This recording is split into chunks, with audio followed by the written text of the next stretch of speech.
Good. All right, so a little warning up front. We are going to be wrestling with some of the most challenging and difficult concepts in any religion, but from a Jewish perspective, because we're at the very end of the book of Leviticus, the book of Vayikra.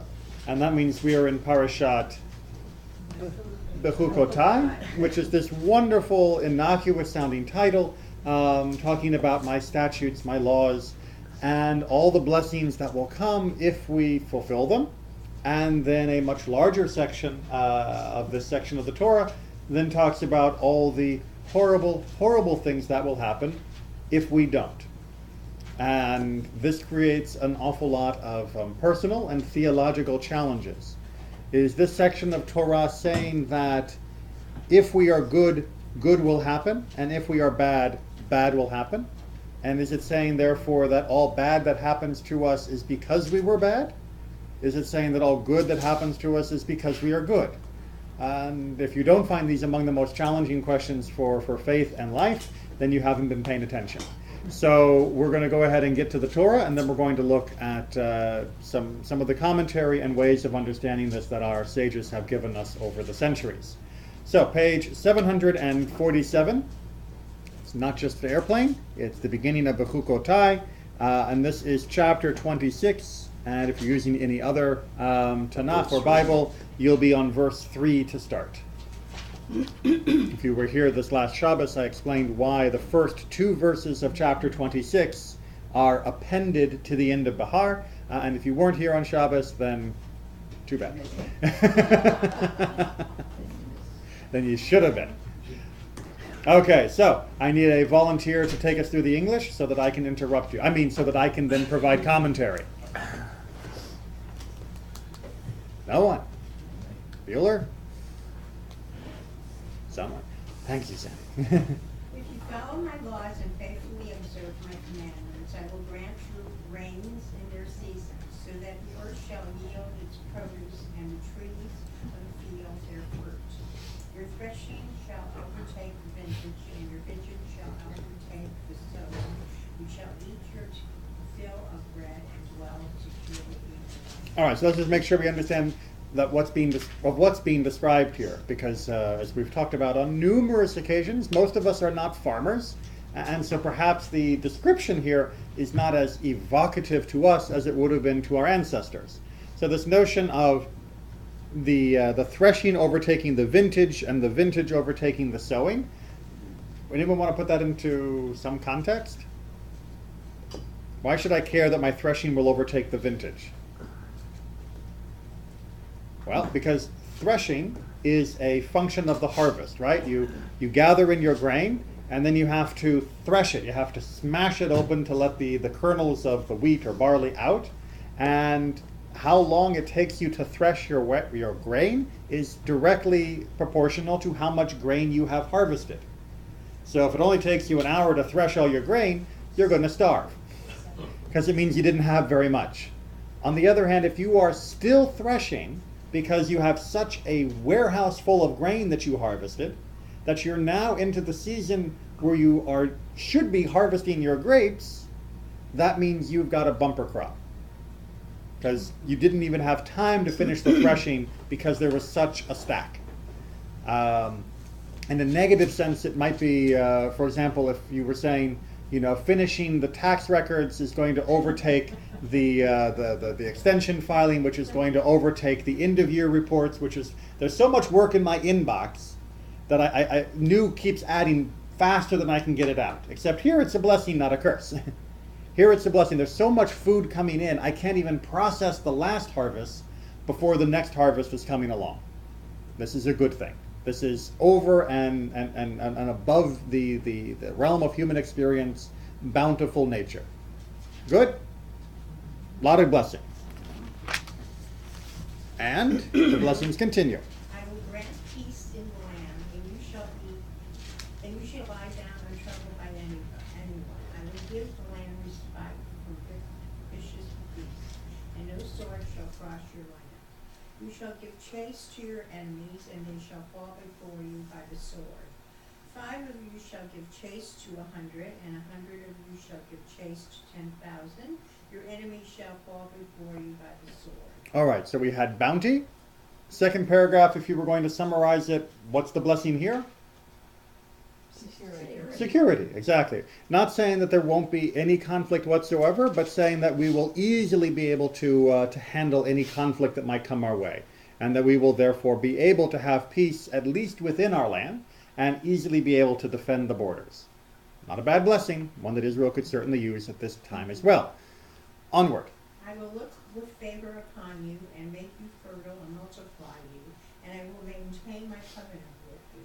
You shall eat old grain long stored, and you shall have to clear out the old to make room for the new. Again, this is meant to be a good thing, that your stockpiles will be so full that you won't even have gotten through last year or the year before's grain before it's time to throw it out and make room for the new harvest. And that's a good thing, that you're just over and over abundance. It's kind of like if you sign up for those chocolate a week clubs, and you won't have finished eating the chocolate from 3 months ago by the time the new week's is coming, and so you're just going to have to start throwing stuff out because it's going to go bad. Except in a good way. That's the promise that's happening here. There will be great fertility. We will. Everything's going to go well. Sound good? Good. Here comes the rain. Hope everyone had their roof up on their cars, right? Yeah. Next paragraph, Sandy. I will establish my abode in your midst, and I will not spurn you. I will be ever present in your midst. I will be your God, and you shall be my people. I, the Lord, am your God, who brought you out of the land of the Egyptians, to be with their slaves no more, who broke the bars of your yoke and made you walk erect. Right, so we broke the yoke of slavery, we walk erect. By the way, the word that's used here for erect, the kumiyut, is the same word that's used in Ahava Rabbah of the prophecies for returning to the land of Israel, that we will return to the land of Israel upright, not bowed by suffering or slavery. It's, reading this sentence, I will be your God and you shall be my people. Mm-hmm. Will God make them want God? Or This is the blessing that comes from our keeping, way back on our first verse, of our keeping of the commandments. Our keeping of the commandments, our faithful observance of God's statutes, will lead to this sort of idyllic blessing of prosperity, of peace, of fertility, and of relationship with God. This is the ideal. so the people will voluntarily want, it won't be God. No, God's not going to manipulate us into wanting the relationship with God. God's not a stalker. This will be the outgrowth. And indeed, Judaism has said over and over again that one of the outgrowths of observing the commandments, even if you're not sure about your feelings towards God, is that you will eventually come to have deeper feelings and connection with God, which is why we start with action rather than just waiting for the mood to strike us. And this is sort of reinforcing that notion that if we keep the commandments, things will be good, we will be good, the relationship will be good. Nice deal? Sounds good? What we call the covenant, right? We do our part, God does his part. It seems very simple, very straightforward. Don't worry, we're going to attack it, tear it apart later. But we have to have the other side of the coin. But if you do not obey me and do not observe all these commandments, if you reject my laws and spurn my rules, so that you do not observe all my commandments, and you break my covenant, I in turn will do this to you. I will bring misery upon you, consumption and fever, which cause the eyes to pine and the body to languish. You shall sow your seed to no purpose, for your enemy shall eat it. I will set my face against you, and you shall be routed by your enemies, and your foe shall dominate you. You shall flee through none pursues. Though none pursues. Meaning you'll be as jumpy as a little chihuahua, right? You'll be barking at shadows. The phrase that's used later is you'll be driven as a driven leaf, right? Finding no rest. Famous book of that title. So what's going to happen if we don't follow the commandments? Misery. But misery is a great general term. What are the specifics in this paragraph? Consumption of fever. So illness, Eyes Hunger. behind. hunger, exactly. And the hunger is brought about because even though we planted and even though it grew, someone else is eating it, Yeah. meaning the guy who took it from us. So there's going to be illness, there's going to be hunger, but things aren't as bad as they can get yet. Because we go to the next paragraph. And if, for all that you do not obey me, I will go on to discipline you sevenfold for your sins, and I will break your proud glory. I will make your skies like iron and your earth like copper, so that your strength shall be spent to no purpose. Your land shall not yield its produce, nor shall the trees of the land yield their fruit. All right, so what happens in the second stage? The land stops producing. Right. Right? That the land is like copper, and if you've ever tried to plant anything in unforgiving soil, you can immediately recognize what that imagery is trying to say. And the sky will be as unhelpful as iron above you, meaning no rain is coming. I know we normally associate gray clouds with rain. Here we're just talking about a slate sky that provides no light and no water. It's just death to the plants. Not a happy circumstance. But notice that this is a conditional paragraph. Right? What's that first word there? If.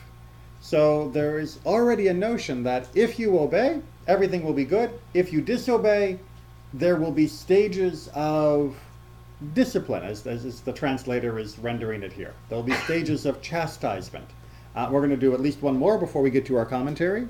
If you remain hostile toward me and refuse to obey me, I will go on smiting you sevenfold for your sins. I will loose wild beasts against you, and they shall bereave you of your children and wipe out your calves. They shall decimate you, and your road shall be deserted. And if these things fail Yep. to discipline you, Pause there. So we're going to carry on your own time. It gets more and more gruesome of the if phrasing, where you end up with further disease, further destruction, further war, people getting to such dire famine conditions that they resort to cannibalism, even parents of their own children. It's nasty, nasty circumstances. But what brings about all of these circumstances? Our disobedience. All right? So how do we then understand that if someone is eating their child because they are too hungry to live, that would we say to them, well, if you'd just follow the commandments, you wouldn't be sitting down to this dinner? Is that what the Torah is teaching us here? Well, it's rough. So first I saw, Nikki, you had a Well, question. Just a quick question. It mentions sevenfold 3 times. Is that a threefold repetition of one sevenfold, or is it sevenfold, 14-fold, 21-fold? Is it progressing exponentially, or is it arithmetically? In fact, the word seven is just a word meaning many or multiple. So we don't need to get into the math of exactly how this will work.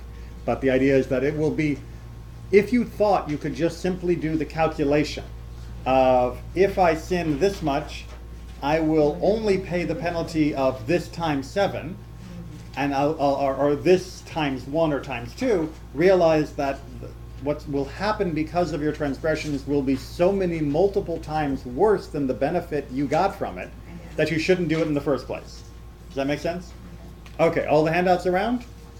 All right, so we're going to wrestle with one of the most prolific and confusing commentators, which is Nachmanides, Ramban, who lived in Spain and provided a very detailed explanation of some of the most challenging sections of Torah. Many other commentators give passing reference. It's almost like I don't want to touch this with a 10-foot pole sort of attitude. Ramban wades into it and tries to unpack it. There's much more in his commentary than what I was able to fit on a single daf, a front and back page. So I highly recommend it. There are good translations out there that you can find, but we'll see what we can do with what I've pared down. All right, Sandy, you still up for reading? sure. Okay. All of these blessings, many as they are quite general. Rain, peace, plenty, fertility, unlike shall serve the Lord your God, and he will bless your bread and your water. And I will remove sickness from your midst. Which was mentioned all the way back in the book of Exodus. Having health and no illness, we would be able to reproduce properly and live out our full lifespans. The point is that, though these blessings are indeed miracles, they are hidden miracles. The Torah is full of such hidden miracles, which apply even to the single individuals who serve him properly. All right, pause there. So, first thing we have to take from Ramban's understanding here is that he's making a differentiation between two types of blessings. So he's saying there is the detailed and the general. And he's saying right now, our section in Bekhukotai is this. And that Exodus quote that he gives is an example of a more detailed blessing, right? Bless your bread and your water is a very specific phrasing, says Ramban, and that's a very specific kind of blessing. Whereas here, you will have plenty. You will have fertility is a very sort of generic phrase. But what he's saying is both of these can apply to both the individual or a group. And then he adds one more level. Like I said, he's extensive and a little complicated, but I want to make sure we get his framework down, which is that it is hidden or a revealed miracle. So, for example, he says that somebody who obeys God can enjoy a hidden, individual, specific blessing. Right? So, if someone is able to, in his day and age, get a very nice crop from his field, it's not as though the heavens went whoop and a light beam came down and struck his crops and everything grew overnight. It's not that kind of, parting of the sea miracle. It happened to go better than maybe was expected. But no one would necessarily say, this is the hand of God, says Ramban. But he's trying to point out that it is. That from the fulfillment of the mitzvot, according to Ramban, an individual can enjoy blessings throughout their life. They just won't always know that they were blessings. Thoughts, comments, criticisms? Plausible, implausible? Right, the red light that you hit that keeps you from getting to the next intersection where there would have been an accident had you keep going. Was that a miracle? Is it an inconvenience? Did we even know that we just escaped something? Right, the lucky turn that a stock takes at just the right time that allows us to cash something in to pay for a grandchild's college education. Is that a miracle? Just hidden within the normal warp and woof of life and nature? Or is that just something that happened? Ramban is arguing, and you don't have to agree, but I want you to understand, Ramban is arguing for a very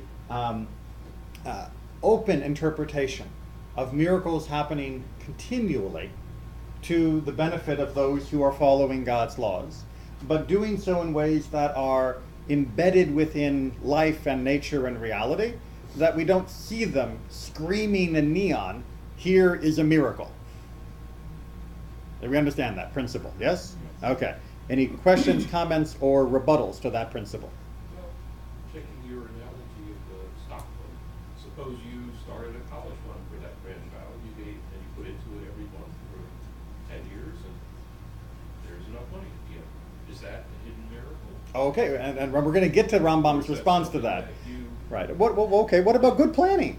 Right? Does that mean if I'm a farmer who is very carefully following the cycles of the season and in the soil that I have and the right kind of seeds to plant, and I'm very diligent and I grow it very carefully and I weed it on water and all of the things that a farmer needs to do, and my crop comes up better than the guy next to me who spends all of his time in Vegas, is that because I'm more righteous than he is? Or is it because I'm a better farmer than he is? Your rhythm is better. My rhythm is better, right? So is that a miracle or is that a result of my own activity? Right? If someone is always watching what they eat, and they're being very careful not to smoke or not drink too much. They never do anything that is harmful to their body, and they exercise continually, and they are healthy. Do we say it's a miracle that they're healthy? Or yeah, or do we say, well, of course they're healthy. They're taking good care of themselves. It's a result, not a miracle. I think there are people who firmly believe that these are hidden miracles. Mm-hmm. And there are others who think it is good from him. So Ramban seems to be falling on the category of it's not so much good planning as it is a hidden miracle. But he's going to cover the other planning side in just a second. It's a miracle that anybody plans. It's a miracle that anyone actually plans. That's the true miracle. Indeed, but that's a miracle that we create, not God. Right? Because, again, God doesn't force us to plan. Unfortunately, it might make things a little different. Wonders of wonders, miracles. Exactly. But we are left then with a challenge or a question to this, which is if God is so free with these hidden miracles of making things turn out well in ways that don't scream miracle but make our life good, why should I have to plan? Why can't I just rely on my righteousness? If I'm going to believe that God has hidden miracles in store for everyone that is righteous, that will make everything turn out okay, then I shouldn't have to plan. I shouldn't need the stock fund because something will turn up, thanks to God, that will pay for my grandkids' college education. I shouldn't have to work myself to the bone in the field because something will turn up that will make my field turn out well. And I don't see a lot of support for this idea. I think we have to make the effort. But why? The effort should be placed in righteousness, not in manipulating natural probabilities. Right? The effort should be put into, I am, serving God by being a volunteer at the hospital. I am serving God by serving my family and by being the best parent, sibling, child that I can possibly be. I'm serving God by being a part of my Jewish community, by helping to defend the weak and support the poor. I'm serving God. I'm being righteous. And as such, God's part of that covenant is providing for my material well-being. Of course not. I shouldn't have to go to work, right? I shouldn't, or even if I have to work a minimum amount, for whatever skepticism you might have, I should understand that the benefits I get in life are going to come from my righteousness, not from my hard work. Well, is that part of the belief that if you're going to Ada, or not to Ada, but to shul Mm-hmm. every day, and instead of going to work, Right. you're praying and learning all day long, every single day, God will provide? God will provide. It's definitely part of many people's thinking regarding that. Not universally, but there are many people who do base their decision to stay out of the workforce and in Israel stay out of the military because they believe that the best benefit they can provide for themselves and for the country and the world is through their righteousness, and they believe the best place to exhibit that righteousness is in the study room. But that's a particular manifestation of this. But it's not the only manifestation. I mean, you could easily also say, I'm going to be righteous by defending people and serving as a volunteer policeman or paramedic or firefighter. There's not only one definition of the most righteous action as being in the study room, although everyone should be here every Wednesday. But I can see that people are a little uncomfortable with this logical construction. That it seems like it would disassociate work from the benefit. Doesn't it, I don't remember exactly where, but there is something about sowing your field in the right time and the proper way to harvest your crop so that you leave the corners. Absolutely. untouched. We read some of that last week. Yep. I was unfortunately not here last week. You were channeling it. It's okay. I must have been.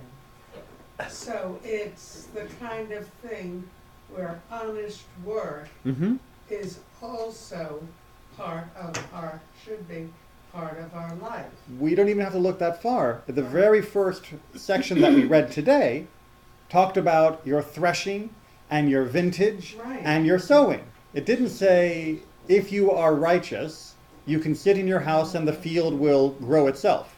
It said, if you're righteous, your work will turn out results Right. that exceed what would be your normal But expectations. it's your work. But there's still a contribution of your own sweat going into Right. this. All right, so I think we're getting into a tipping point here where we need to see how Ramban is going to handle this in more detail. But I'm glad we got at least the general outline down. Question first? Even in Genesis, Mhm. before the fall, Right?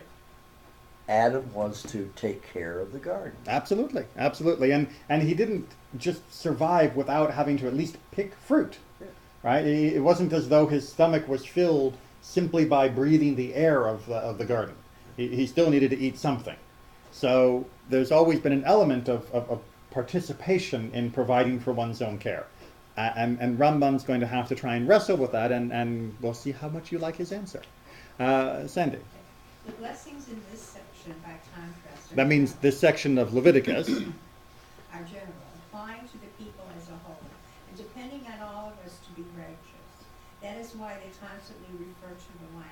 Okay, so let's make sure we understand that here. He's saying that there are these detailed, specific, individual type things, and there are also general blessings that apply to all of us, right? And you can see it in the Hebrew much more clearly, not just by the references to the land will do this, but the Hebrew pronoun that's used throughout this for you is the plural pronoun. In English, we don't have plural or singular pronouns for you. If I say you meaning one person and I say you meaning the class, I use the same English word. In Hebrew, you don't. And in Hebrew, in this section, it's plural. So the blessings that are accruing to us as a nation and to our land as a nation. And as such, Ramban is arguing, therefore, these blessings only kick in, not just because one guy was nice and his field will do well, but because everyone was righteous, and therefore the whole land will see these benefits. Again, all of these blessings are miraculous. It is not natural for the rains always to come in season, for there to be continual peace, for enemies always to panic. And certainly it is not natural for the exact opposite of those things to happen if we sow our fields in the 7th year. Right, remember we talked about if you sow in the 7th year, there's going to be bad stuff last week. So this is building on that and saying, yes, even though it's happening within the natural framework of reality, it's not natural that it happens as predictably as this. The rains don't always come in the season. I know that they come in their season and we make it sound like that's when you can always expect the rain, but as we live in Florida, we know just because it's the season doesn't mean that we get what we expect, and certainly it doesn't mean we get what we need. And if we always did, we would probably think it was a little freakish or miraculous in the language of Ramban. Onward. But even though these are hidden miracles taking place as part of the apparent natural course of events, their being constant and reliable through the entire land reveals their miraculous nature. For if a righteous person is granted a long and healthy life, the same thing might happen by chance to a few wicked people. But if an entire land and an entire people always have the proper amount of rain falling at the proper time and so on, the mere fact that such a phenomenon is unknown anywhere else in the world will make clear that it is the Lord's doing. All right. So first of all, notice that he has, as an aside, pointed out that you don't read this chart backwards. That is to say, just because you see someone prospering doesn't mean you can automatically assume they're righteous. Because as he says, there may be some wicked people who prosper, who are doing well or live a long life. And that's not God's doing. That's just by chance. So therefore, you can't say just because the guy lived a long life, he therefore must have been righteous. Or conversely, you can say because someone, God forbid, died young, they must have been wicked. Because there is a chance involved. But if the entire nation is living well and disease is a foreigner there and there is prosperity like you can't believe consistently, then you have to say something's happening here. That this is God. Because this just doesn't happen year after year after year for an entire nation full of people. That is a miracle. Make sense? Even though it's not rainbows and lightning bolts from heaven that are saying in neon this is a miracle, simply the continual fulfillment on a grand and universal scale would be undeniably miraculous to anyone who saw it. Make sense? Okay. Let's talk about the curses. Curses and punishments, of course, are the exact opposite of the blessings, falling upon the land and upon the people as a whole, and their miraculous nature will be equally evident. To put it plainly, when Israel is wholehearted in interest, untrammeled nature has no effect whatsoever on them, not on their land, not on the people as a whole, and not on their healer. In the time of the prophets... Oop, I think you skipped a line. Not on the people as a whole and not on any individual among them. I skipped something. Yep. Yep. Yeah. It's okay. They have no need of doctors or medicine, for I am the Lord, I am your healer. In the time of the prophets, it's righteous people to commit a transgression and get ill. They would not call a physician, but a prophet. When King Hezekiah fell ill, and he sent for Isaiah. By contrast, King Asa did not turn to the Lord but to physicians. King Asa was not considered a very good king. So turning to a physician, according to Ramban here, is a criticism of him. What need of physicians with those who do God's will have once he promised? He would remove sickness from their midst. The physician's role would be limited in advising them from proper diet. Okay. Christian Hit me. Science. First of all, do we understand what Ramban is saying here? That if Israel was doing God's will wholeheartedly, as to say that the people of Israel, the children of Israel entirely were doing God's will, nature would have no sway over us. That it doesn't matter that you're walking into a Ebola clinic, you are not going to get sick with Ebola, because you are part of the children of Israel and God has promised that you will be healthy. It doesn't matter that you are not weeding your crops. Nature may have said that that means your crops are not going to do so well, but you are a member of the people of Israel who are doing God's will wholeheartedly. Your crops are going to do amazingly well. Right? You don't need to go to a doctor when you get sick. It just means you must have made a transgression. Take care of the transgression, do tshuva, and you will be fine. Okay, so how do we understand this? Because I'm not looking at a lot of happy faces. So on the one hand, we could understand this in its most superficial reading and believe that Ramban was maybe a little naive, or what we would maybe call a fundamentalist in the modern language, and didn't understand how the world really worked. Would it help if I told you that Ramban was a doctor? He was a doctor, and he didn't just give diet advice. He was a real doctor. Well, as real as you could be in the Middle Ages, and he did his best to heal people who were sick. So let's just scratch the idea that he was naive and didn't understand how nature worked, and maybe we can understand this in another way. So on the one hand, we can understand this as a prophecy, which is to say that in a perfect nation of Israel, that is to say within the perfect body of the people of Israel, if we behave truly righteously, that there will indeed be a situation like this, but that we're not there at the moment. And even as individuals, we don't rely on this because this is a group promise, and therefore if the whole group ain't doing it, I can't rely on my own individual righteousness because I'm going to follow the flow of the group of whether we get sick or not. Indeed, in the Talmud it says that when the plague starts in a town, it will kill the righteous as well as the unrighteous. You don't say, well, I'm righteous, so hey, Black Death, do your worst, because it will. Doesn't this line of reasoning just cause tremendous friction in the community? I mean, if there's one person,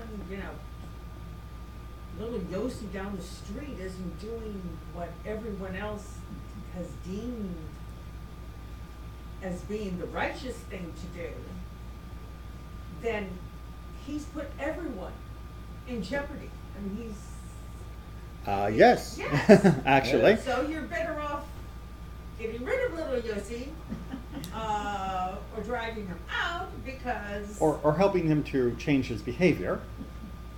Yes, in a nice persuasive way. Well, it depends on Because, the... I mean, it just seems like, okay, well, doesn't this lend itself to really going off into... You mean does a society have an obligation to stop criminals in order to make sure the society is made whole? Because remember, when Judaism's talking about being not righteous, it's not talking about someone who is, just sitting at home playing ping pong when they should be at the Beit Midrash. It's talking about people that are breaking commandments. It's not just that you're not a saint. It's you are breaking the commandments. You are stealing from people. You are crooked in business. You are murdering people. You are abusing your animals. Pick your mitzvah that the person is breaking. Okay, And doesn't a society in general have a responsibility to enforce and keep its laws? When, what was his name? The guy who was doing the dog fighting, the football player. Thank you, Vic, right. When he was doing that, why didn't people say, hey, what do we care? It's his own life, it's his own dogs. So he wants to do that. We think it's bad, but he thinks it's fun. Why should we care? He's not harming anyone. Because society does believe that there are certain actions that are criminal. And dogfights happen to now be one of them. And therefore, someone who engages in it should be condemned and should be punished. it just seems that it's putting it's a tremendous peer pressure movement. Thank God, yes. The Right. problem is that I think that you are responding to is that many people take the definition of righteous to mean identical to me. Yes. And when you reach that stage, then you become self-righteous, as they say. And then it's very easy to pick up a rock and throw it at someone because you think what they're doing is bad. As opposed to, I think what they're doing is bad, and therefore we need to follow the proper legal proceedings to make sure that what they're doing is stopped. Rule by law. And the Torah has rule by law, exactly. So we have to understand that righteousness here doesn't mean you are saintly like me. Righteous here means you are not breaking the commandments. And breaking the commandments are usually pretty obvious things. That we're not talking about just, you studied only 2 hours rather than 3 hours. We are talking about breaking commandments. And we're going to get into those types of commandments in a little bit more. I noticed that in the story of when he came in to took Jericho, Mm-hmm. God specifically told him, "Don't take any spoils." Correct. After that, they sent a little group down to this fortified sheepfold. Mm-hmm. No problem. Sent down a little army. Right. They came back with wounded and Beaten. Yeah. Now, none of those people who were wounded in that battle had done anything wrong. But one guy had. One guy had. Right. And that's one thing that is it's kind of scary when you think of the fact that your bad actions Mm-hmm. can hurt other people. Yes, and one of the other notions that, in terms of this section of blessings, that is uncomfortable for many of us in the modern American mindset, is we tend to think of ourselves as individuals first and a member of a group second. And the Torah asks us to think of ourselves as a member of a group first and as individuals second. We don't get rid of individuality, but we have to think about us before we can just think about I. Like on Yom Kippur. Everything we confess I remember is as a in group. teenager reading that and going, I don't remember ever doing that. I don't even know what this sin I don't is. even know what that sin is. But I have to say.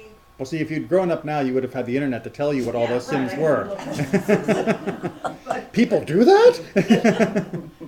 But you know, it's like, but I didn't do this.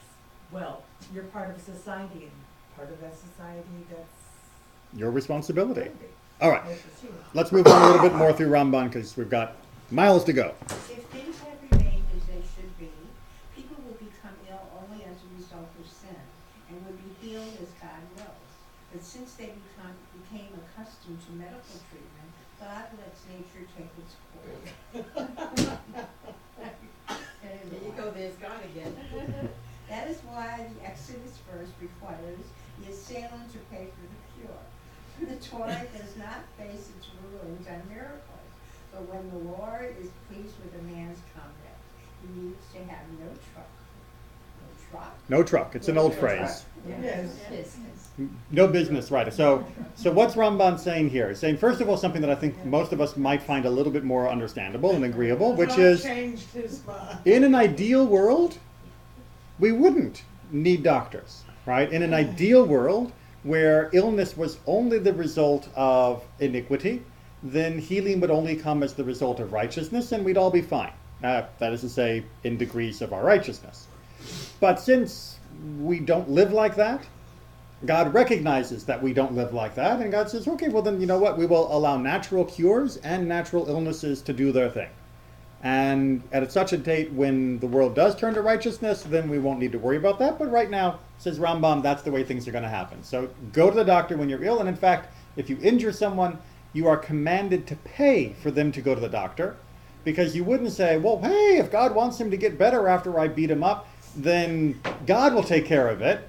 No, because the Torah doesn't make legal rulings based upon the hope of miracles. The Torah makes legal rulings based upon the natural order of things. You gotta love Ramban, okay.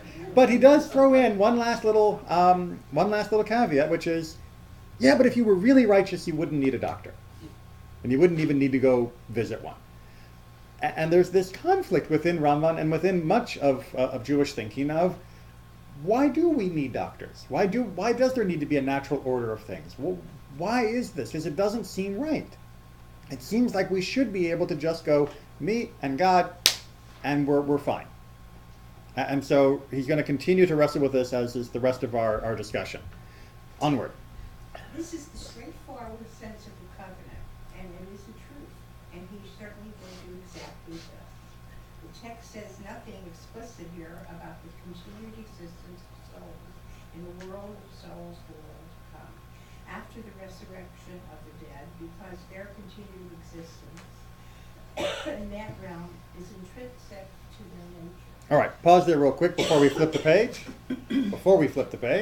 So he's doing a little bit of an aside in his commentary on this section about the nature of the soul and the nature of the afterlife, because that is another part of understanding justice and proper response.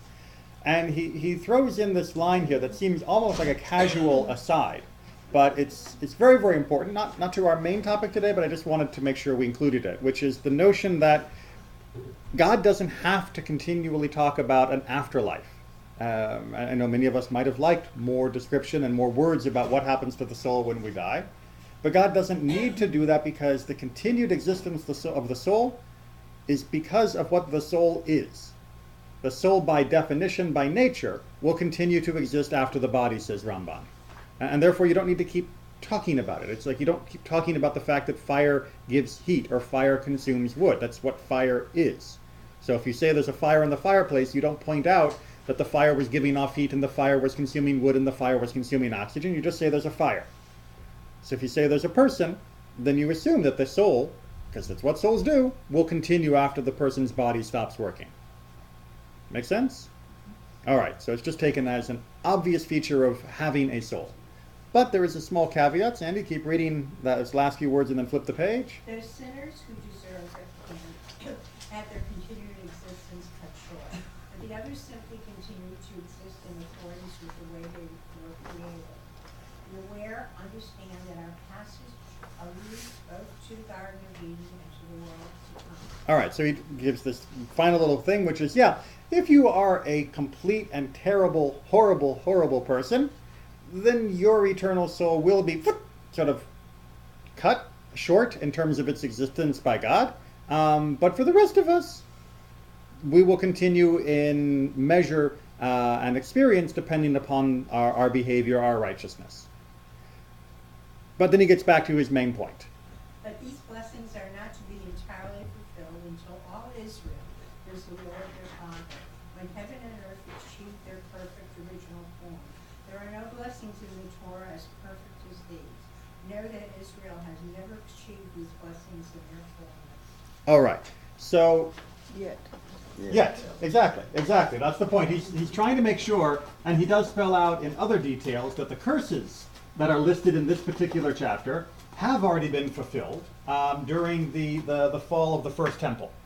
So he's trying to let us know that even though those curses have been fulfilled, the blessings remain up for grabs. They're still available to be earned by us. Pardon the text. But what he's driving at here is that there is this notion in the covenant of reward and punishment, and it has to do with spurning, right? And this is the word that gets used in our translation in the JPS translation, but we're going to need to unpack this because it's talking about if we spurn God, then in turn, God will spurn us. If we spurn God's rules, God will spurn us. It's very explicit when you read through the text in a row that this is the cycle of what's going on. That if we spurn, and actually I should put in parentheses, the laws of God, then God will spurn us.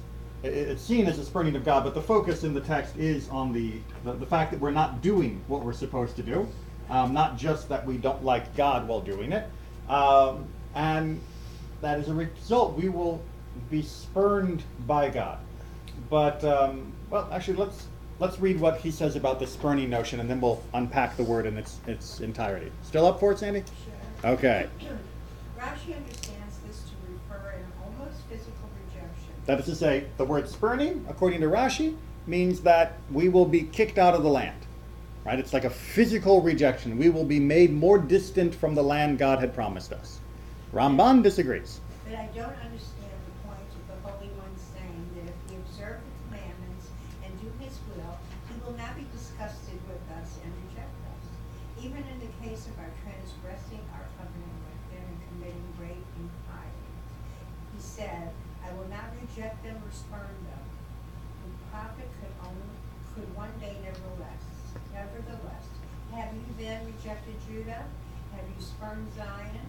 In fact, this matter is one of the great mysteries of the Torah.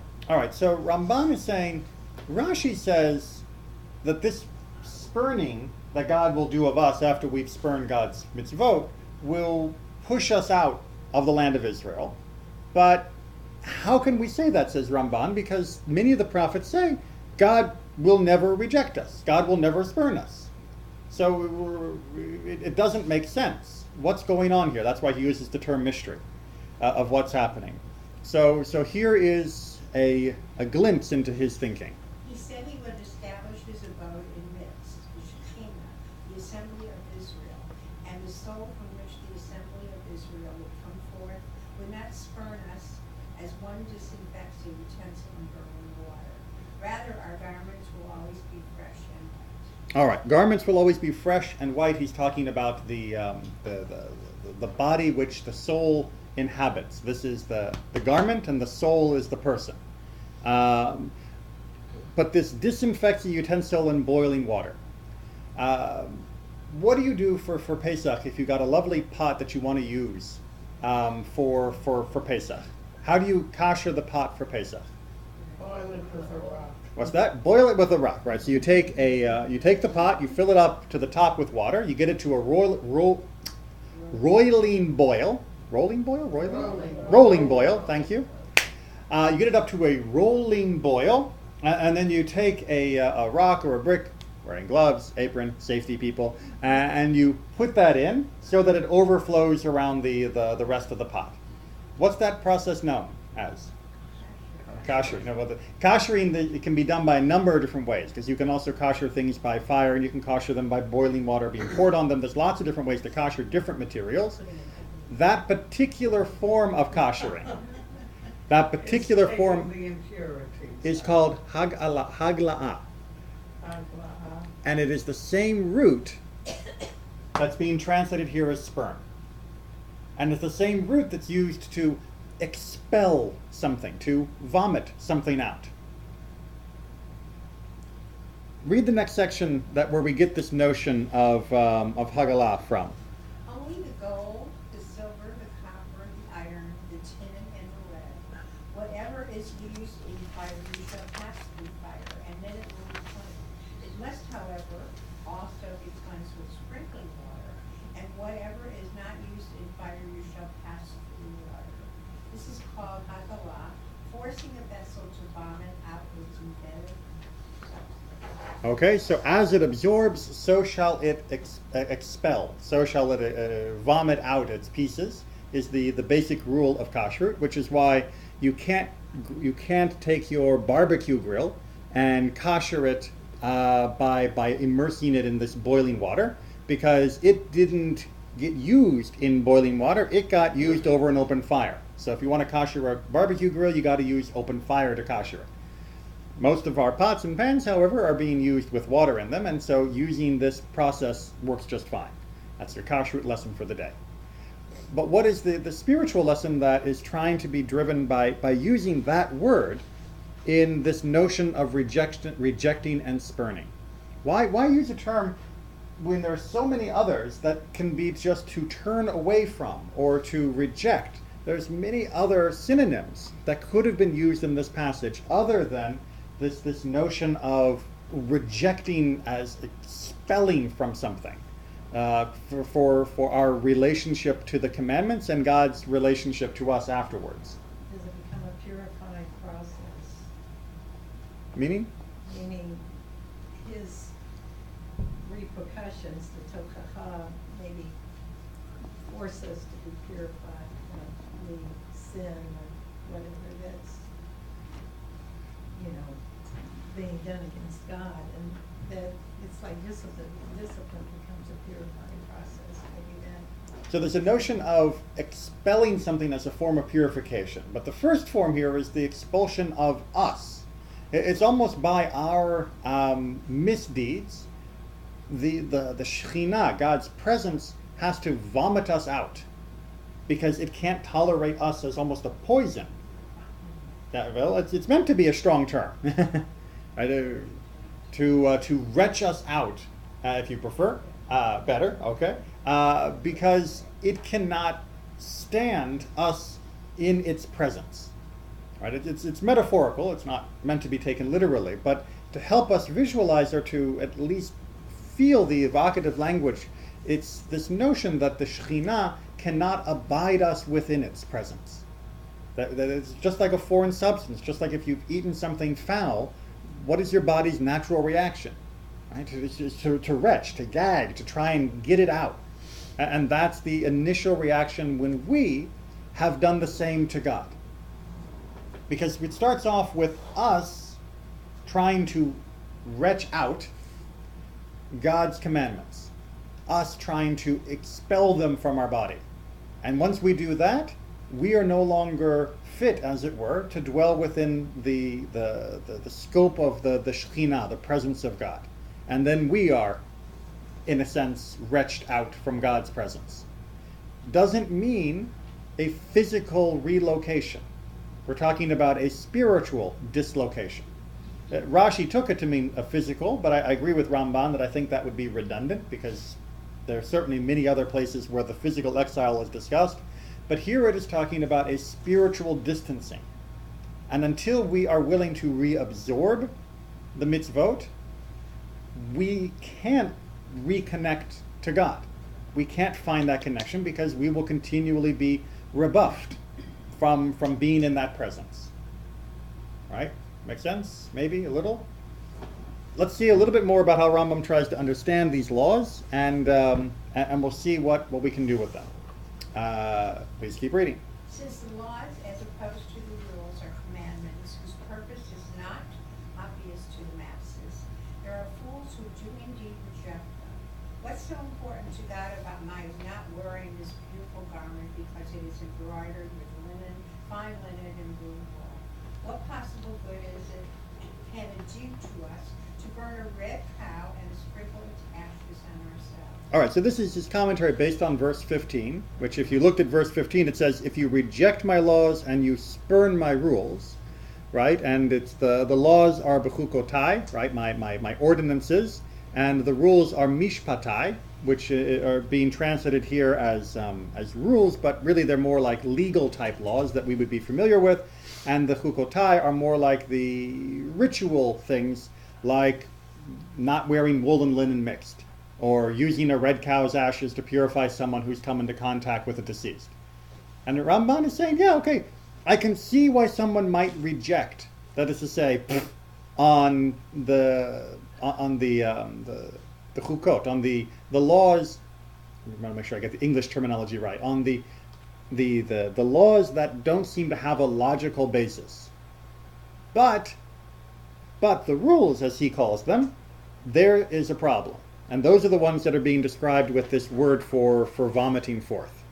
But the logical basis of the rules for order in society is obvious. Everyone is happy with them and agrees that such rules are needed. You will find no settlement among my people or nation that does Among not, any people or nation, not just Jews. that does not have such a set of rules. No one could spurn such sensible rules as Exodus.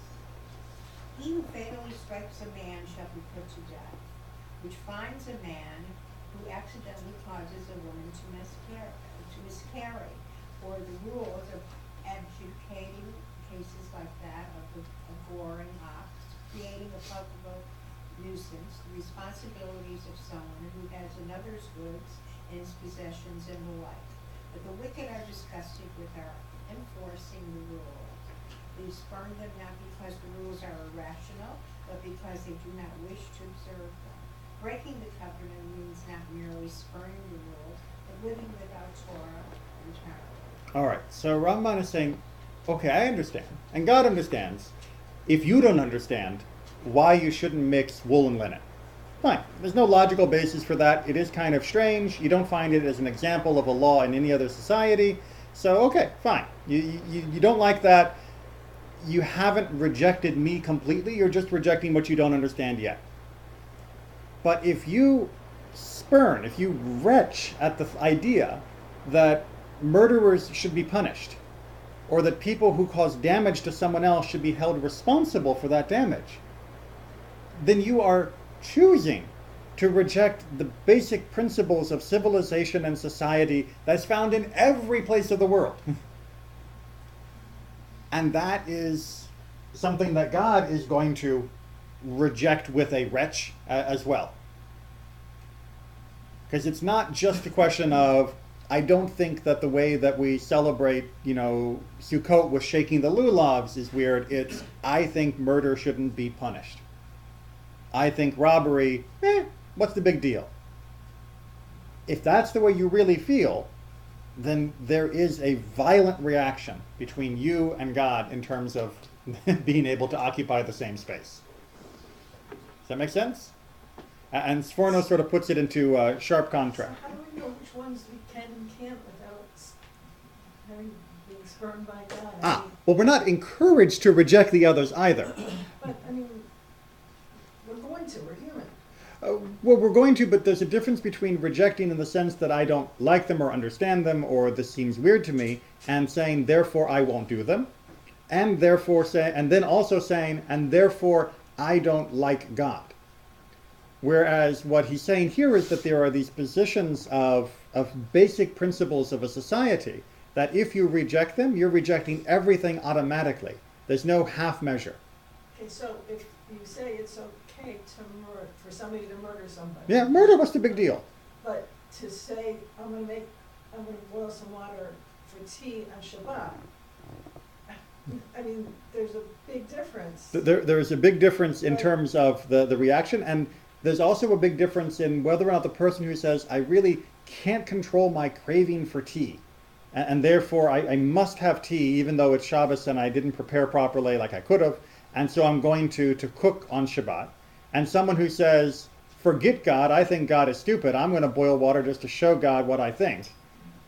That is then when you're actually spurning God. But what Ramban is trying to do here is show us that there is a distinction between not doing the laws that don't seem to have a logical underpinning simply because you're ignorant of what God is trying to achieve with them, and not doing laws that have a very obvious societal benefit and underpinning because you don't want to follow the rules. And you don't feel like you're part of society, and you don't feel like they should apply to you or perhaps even to anyone else. And once you've made that step, you don't have to go to the next level of saying, oh, and by the way, I also reject God. You have already rejected God by making that first statement.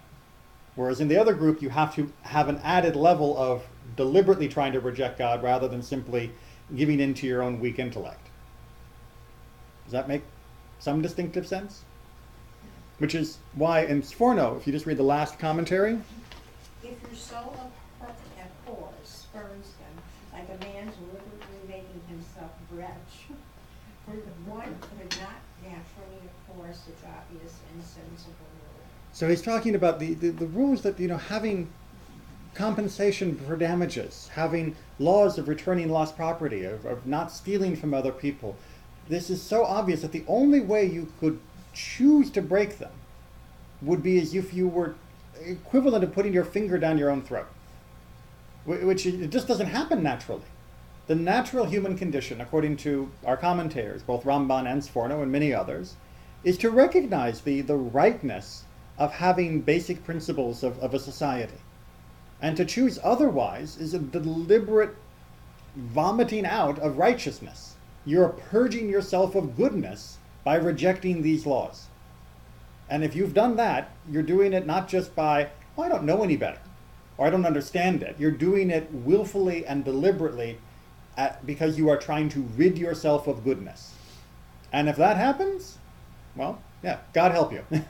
Because you are now distancing yourself from the source of goodness, i.e. from God, and therefore you shouldn't be surprised when goodness doesn't come your way. It's not just a question of confusion. It's not just a question of, it never was explained to me why I should, keep kosher. It's a question of, you didn't need someone to explain to you don't murder.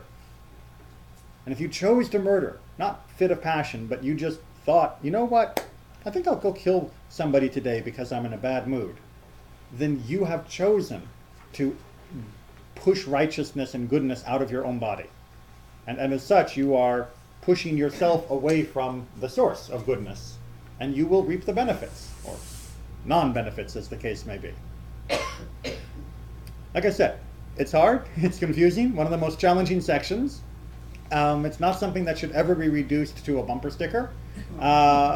And it's something that there's much more to still be discussed and said about. But unfortunately, we reached the end of our time for today.